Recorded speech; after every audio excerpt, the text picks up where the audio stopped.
Hello प्यारे दोस्तों, स्वागत है आपका इंटरव्यू क्लासेस में। बात करेंगे क्लास 10th अर्धवार्षिक परीक्षा 2024-25 मैथ्स के पेपर के सॉल्यूशन के बारे में। जो आपके 24 दिसंबर कल जो पेपर होने वाला है मैथ्स का, बिल्कुल इसी टाइप के हूबहू क्वेश्चन मिलने के चांसेस हैं और ऐसा ही पेपर आपके आने वाला है। अगर आप चैनल पे नए हो तो चैनल को सब्सक्राइब ज़रूर कर लीजिएगा, क्योंकि आपके लिए यहाँ पर जो क्वेश्चन बैंक है, आपके बोर्ड के लिए जो जारी किए गए क्वेश्चन बैंक है, उन सभी सब्जेक्ट के सॉल्यूशंस आपको यहाँ पे मिलेंगे। आपके बोर्ड एग्जाम जो पहले फरवरी में होने वाला था, अब मार्च में होने के चांसेस हैं, उनके लिए बेस्ट स्टडी मटेरियल आपको इस चैनल पे मिल जाएगा। ठीक है ना। चलिए देखते हैं अपने इस पेपर के सॉल्यूशन को। सबसे पहले हमसे क्वेश्चन पूछा गया है कि एक सिक्के को एक बार फेंका जाता है, ठीक है ना, चित आने की प्रायिकता बतानी। A coin is thrown once, then the probability of getting a head. Head आने का चांस क्या है? तो देखिए, या सिक्का फेंके तो हेड आएगा या टेल आएगा। दो चांसेस बनते हैं, तो टोटल जो परिणाम होते हैं वो नीचे लिख दो और फेवरेबल जो आउटकम्स होते हैं वो लिख दो ऊपर। तो हेड आने का पूछा, हेड एक बार, तो 1/2। करेक्ट आंसर अपना ए हो जाएगा। अगला क्वेश्चन है mode of the distribution is. बंटन का आपको इसका बहुलक क्या होगा? बहुलक यानी मोड वो होता है जो हाईएस्ट बार नंबर आता है। तो देखिए यहाँ पे हाईएस्ट कौन आया? 4 आया। कितनी बार आया? कि 3 बार आया। तो 3 बार आया वो इंपॉर्टेंट नहीं है, आया कौन है? कि 4। तो यहाँ पे अपने आंसर होगा 4। ठीक है ना। फिर है बेलन के वक्र पृष्ठ का क्षेत्रफल, which one of the formula to the find curved surface area of the cylinder. आप ये जानते हैं कि अपने 10th में फॉर्मूले सारे आपको याद करने पड़ेंगे, तो उसके लिए फॉर्मूले की पूरी शीट, जो बुक के सभी फॉर्मूलाज है, वो अपने वीडियो बना के अपलोड कर दिया गया है चैनल पे। आप यहाँ पे जाके ज़रूर देख लेना, क्योंकि फॉर्मूले बेस्ड क्वेश्चन भी अपने बोर्ड में भी आएंगे और कल आपको एग्जाम में भी देखने को मिलेंगे। ठीक है ना। तो क्या होता है अपने सूत्र 2πRh। ठीक है ना। अपने ऑप्शन सी करेक्ट हो जाएगा। फिर अपने को क्वेश्चन बोला है 12, 15, 21, इसका लस और मस मतलब LCM HCF of these numbers. अब देखो, इनको सॉल्व करने की भी जरूरत नहीं, इतने आसान ऑप्शन दे रखे हैं। ऑप्शन में क्या दे रखा है? 420 3 है, 60 3 है और ये नंबर दे रखे हैं। अब सोचिए कि ऐसा कौन सा नंबर है जो इनको आराम से डिवाइड कर देगा। तो पूरा मेथड से अगर आप करना चाहो तो 12, यहाँ लिखिए 15 और यहाँ लिखिए अपने 21। ठीक है ना। इसमें 2 6 2 3 और 3 1। ठीक है ना। ये चला गया 3 से आ गया 5 और 5 और 1। ठीक है। और ये जाएगा 3 7 7 1। अब सबसे पहले देख लीजिए कि अपने जो एच सी एफ है वो क्या आ रहा है। तो देखिए, 2 यहाँ पे 3, सब में है ना 3 कॉमन है, सब में 3 कॉमन है। तो 3 किस में? सिर्फ एक ही ऑप्शन में। अच्छा, 2 में है, चलो ठीक है, 2 में। तो अब हम क्या देखेंगे? अपने हाईएस्ट, पहले एलसीएम भी देख लेते हैं। ठीक है ना। तो अगर एलसीएम देखें तो 2 की हाईएस्ट पावर ये है 2 इंटू 2 इंटू, फिर आएगा 3 कितने बार है? एक बार ये, इंटू 3 इंटू 5 इंटू 7। अब देखिए ये नंबर है ना, कितना बन चुका है? 4, तो ये 12, 12 पंजे 60 और 60 का जब 7 से करेंगे, 7 छंग 42, तो अपने ए ऑप्शन करेक्ट हो जाएगा। अब अगर आप सीधा करना चाहो तो सोचिए कि एचसीएफ कौन सा नंबर होता है? अपने एलसीएम होता है जो कि इन सब से सबके पहाड़े में आता हो। तो देखिए ये 2 नंबर है ना, ये तो आपको इसमें भी मिल जाएंगे, बट 21 वाला है ना, इसमें मिलने का चांस नहीं, वो इसी में मिलेगा। ठीक है ना। तो ऑप्शन ए करेक्ट हो जाएगा। अगला देखते हैं अपने, दो पासों को एक साथ फेंकें, क्या करें? The number of possible outcomes when 2 dice thrown simultaneously, मतलब साथ में फेंके तब क्या होगा? तो देखिए टोटल आउटकम्स कितने आएंगे? अपने 36 आएंगे। कैसे ही फेंके, अगर 2 पास से फेंकेंगे ना, 36 आउटकम्स आएंगे। ठीक है।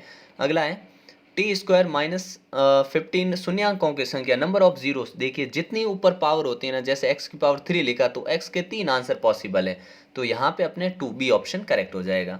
फिर पूछा मूल बिंदु से दूरी, तो ये फॉर्मूला ही दिमाग में रख लीजिए आप। ठीक है ना। मूल बिंदु से दूरी का फॉर्मूला ये होता है।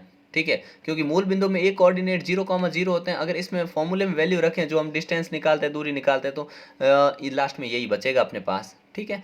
फिर एक्स प्लस वाई को संतुष्ट कौन सा युग्म कर रहा है, मतलब कौन सा सेटिस्फाई कर रहा है पेयर। तो ध्यान रखिए आपको एक्स और वाई की वैल्यू रखनी है।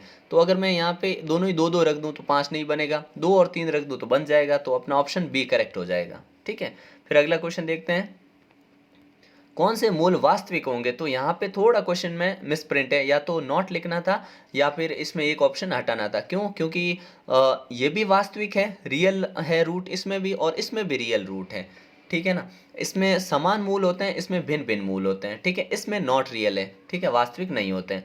अगला पूछा आपने से कि 1045 की वैल्यू 1 होती है, ठीक है ना, ये ध्यान रखिए। कभी भी आपको पूछे कि जितना खंभा है उतनी उसकी परछाई है तो कौन बताइए, एंगल बताइए, हमेशा 45। जब ये चीज बराबर होती है आपके लंब और आधार यानी परपेंडिकुलर और बेस जब भी बराबर होते हैं, एंगल हमेशा कितना होता है 45 डिग्री। ठीक है, ये ध्यान रखना। अगला अपने समांतर श्रेणी ये दे रखे हैं, इसके सार्वंतर क्या होगा। सार्वंतर कैसे निकालते हैं, डी क्या होता है, डी होता है अपने A2 माइनस A1। A2 कितना है 1 माइनस 3 तो करा तो -2 आंसर आया। तो क्या -2 ऑप्शन में है ऑप्शन में कौन सा, ऑप्शन डी करेक्ट हो जाएगा। अगला देखिए, ये हमने को दे रखा है, इसमें बोला है कि संख्या है, ये कैसी संख्या है, इज अ इरेशनल नंबर, ये होती है अपरिमेय संख्या है ये। ठीक है, क्योंकि इसमें रूट है रूट 3 है जो परफेक्ट किसी का भी, इसका कोई परफेक्ट स्क्वायर नंबर नहीं है। ठीक है ना, ये किसी का स्क्वायर नहीं कहने का मतलब है ना। फिर है आर है त्रिज्या और वृत्त की त्रिज्या खंड है, कोण इतना दे रखा है, संगत चाप की लंबाई होती है θ/360 2πr, कितनी होती है 2πr, इस प्रकार से लिख देंगे। ठीक है ना। अगला है अपने यहाँ दे रखा है, यहाँ ये थोड़ा मिसप्रिंट है क्वेश्चन। ठीक है ना, यहाँ पे 10 के आगे 9 होना चाहिए था। फिर सेक स्क्वायर 10 स्क्वायर होता है 1 और 9 कॉमन ले लेंगे तो बाहर आएगा 9 × 1 = 9। तो इसमें 9 आंसर आपका आ जाएगा। किसी वृत्त की स्पर्श रेखा उसे डैश बिंदुओं पर प्रतिच्छेदित करती है। The tangent a tangent to a circle intersects it in dash points. Tangent जो होती है, स्पर्श रेखा जो होती है, सिर्फ एक पॉइंट पे टच करती है, कितने, एक पॉइंट पे, ध्यान रखना। अगला है कि हमको पूछा है कि बिंदु ओ केंद्र वाला वृत्त बना दो, ये ओ सेंटर इसका ओ है, इसके ऊपर आपने पी इस प्रकार से एक ये स्पर्श एक ये बिंदु पॉइंट पी से, ठीक है, इसका नाम ए रखा, इसका नाम बी रखा, और परस्पर पी जो रेखा है 80 डिग्री के कोण पे झुकी, ये यहाँ पे 80 डिग्री है। ठीक है, तो आपसे पी ओ बी पूछा है, मतलब पी ओ बी कौन सा, पी ओ बी मतलब ये कोण पूछा है। तो आप जानते हैं ए पे 90 डिग्री बना हुआ है। ठीक है, और अगर ये 80 है तो आधा इसका 40 हो गया। ठीक है, और ये कितना है, तो 40 और 80 होते हैं अपने 130, और त्रिभुज के तीनों कोणों का योग होता है 180, तो माइनस कर दो 180 डिग्री, कितना हो गया अपने 50 डिग्री। तो ये कितना आ जाएगा अपने इसमें आंसर 50 डिग्री। ठीक है ना। फिर अगला क्वेश्चन हमसे पूछा है, किसी निश्चित घटना होने की प्रायिकता क्या होती है। The probability of an event that is certain to happen is, तो वो क्या आती है, वो होती है एक, कितनी होती है 1। फिर है बहुलक प्लस 2 माध्य मोड प्लस 2 मीन, तो यहाँ होगा 3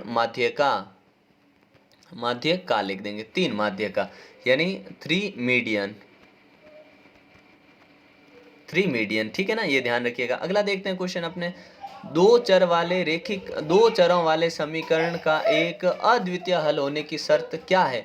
अगर दो चरों वाले समीकरण अद्वितीय हल होगा A1/A2 B1/B2, क्या होता है B2, ये इक्वल नहीं होने चाहिए, ये शर्त होती है। ठीक है, तो ये आपको यहाँ पे लिखना है। ठीक है, फिर ये जो क्वेश्चन दे रखे हैं आपको द्विघात सूत्र ज्ञात करना है, तो इसका आपने मूल ज्ञात करने का सूत्र क्या होता है, x² - alpha plus beta, bracket के बाहर x लिख दीजिए। ठीक है, और प्लस अल्फा इंटू बीटा = 0, ये फॉर्मूला होता है। ठीक है, फिर 100 पदों तक आपको ये ज्ञात करना है। ठीक है ना, बड़ा ही सिंपल है, आप 100 पदों का योग SN वाला फॉर्मूला लगा के यहाँ ज्ञात कर सकते हैं।